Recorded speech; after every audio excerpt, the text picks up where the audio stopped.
When it comes to floating bait for trout, there are certain steps you can take to help increase catch rates. Using a little corky and some PowerBait, here's some steps you'll want to try. The purpose of fishing floating bait is to keep the presentation off the bottom. By adding a little corky to your PowerBait, three things happen. 1. You increase the visibility of your presentation. 2. The buoyancy of your presentation increases. And 3. Because you can use larger baits with a little corky, the amount of scent increases, making it easier for fish to find. Where allowed, the little corky works well with live bait too. As for setups, that's easy, and there are two options I like.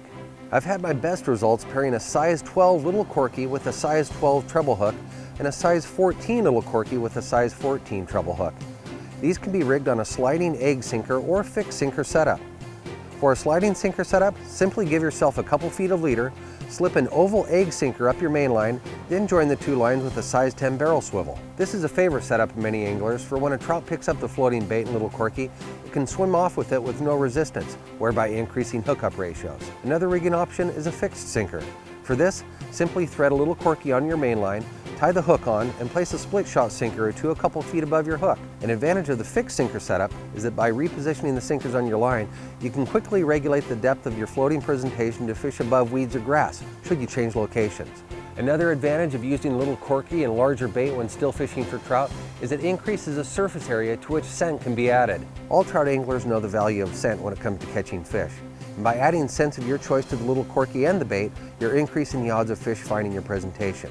When fishing floating bait teamed with a little corky, where my eyes were really open was when I observed how this setup performed underwater. One of the biggest challenges when fishing PowerBait is keeping the presentation above the weed line where trout cruise. By using a little corky and increasing the size of the PowerBait, I observed two key advantages.